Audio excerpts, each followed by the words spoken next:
Good morning friends. विषय हिंदी, कक्षा 10वीं का पेपर अपन हल करने जा रहे हैं। इसके सभी उत्तर को हम बताएंगे।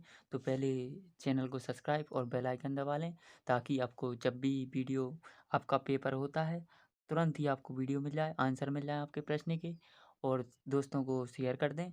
चलिए तो हम देखते हैं। प्रश्न फर्स्ट है, इसमें सही विकल्पों चुनकर लिखिए। जिसमें पहला, सूरदास का सबसे चर्चित प्रसंग है, क्या है? भ्रमर गीत। इसका उत्तर क्या हो जाएगा? अभी हम आपको लिखने का तरीका ही बताएंगे, आपको उत्तर पुस्तिका में किस तरह से उत्तर लिखने हैं।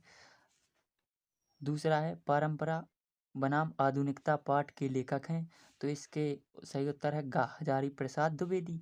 नर्मदा का उद्गम स्थल है अमरकंट। देवकी पुत्र में समास है तत्पुरुष समास। अद्भुत रस का स्थायी भाव विस्मय। आप इसमें विकल्पों का लिखने का तरीका देख लीजिए। आपको ये नहीं लिखना प्रश्न।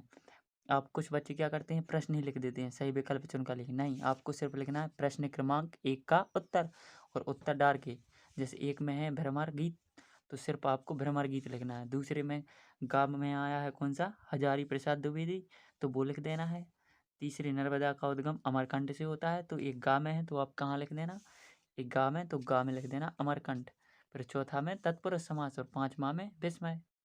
ऐसे आपको उत्तर लिखना है, ठीक है, अपनी उत्तर पुस्तिका में। इसके बाद प्रश्न क्रमांक दूसरा है, रिक्त स्थानों की पूर्ति कीजिए। चतुर चतेरे कूरपंती कवि द्वारा लिखित है, तो ये किसके द्वारा लिखित है? बिहार जी के द्वारा लिखित है। आधुनिकता खालिस्तान का विरोध करती है, तो इस संप्रदाय का विरोध करती है। चतुर संहिता में शल्य यंत्रों की संख्या खालिस्तान बताई गई है, तो 101 बताई गई है। अर्थ के आधार पर वाक्य के भेद खालिस्तान हैं, यानी कि 8 हैं। जिसके प्रति स्थायी भाव उत्पन्न हो वह खालिस्तान कहलाता है, उद्दीपन कहलाता है। तो आप इसको खालिस्तान को लिखने का तरीका देख लीजिए। आप पूरा खालिस्तान लिख देते हो, फिर बीच में समय बर्बाद करते हो, तो आपको ऐसा नहीं लिखना है।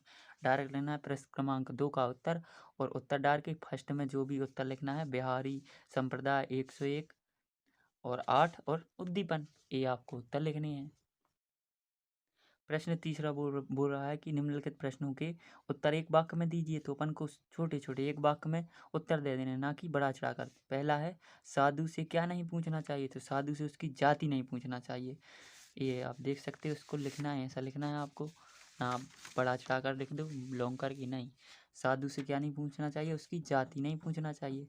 और मातृभूमि, दूसरा है, मातृभूमि का मान किसने रखा? मातृभूमि का मान लाला लाजपत राय ने लिखा, तो आप सिर्फ ऐसा लिख देना, पहला दूसरा। और तीसरा है, शल्य चिकित्सा के प्रवर्तक कौन है, तो इसमें सुतुष लिख देना।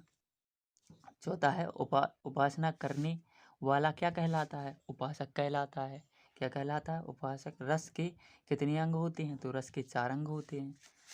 ये आपको इस तरह विकल्प, आपको प्रश्न तीसरे के उत्तर लिख देना है, ठीक है। प्रश्न चौथा, सही जोड़ियों को बनाना है। तो पहला है, बादल को गिरते देखा, यह पाठ किसने लिखा? तो नागार्जुन ने। गेहूं और गुलाब, राम वृक्ष बेनीपुरी। लोक संस्कृति की स्मृति रेखा नर्मदा, क्या है? यात्रा वृत्तांत। करुणा करुणा रस का स्थायी भाव क्या है? शोक। वक्रोक्ति क्या है? एक अलंकार है। तो आपको इस प्रकार लिख देना है। आप या तो इस प्रकार लिख सकते हो, या तो वो नहीं लिखना है आपको।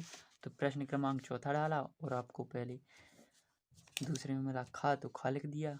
फिर राम वृक्ष बेनीपुरी, यात्रा वृत्तांत, शोक और अलंकार, इस प्रकार आपको उत्तर लिखने हैं। Thanks for watching my video.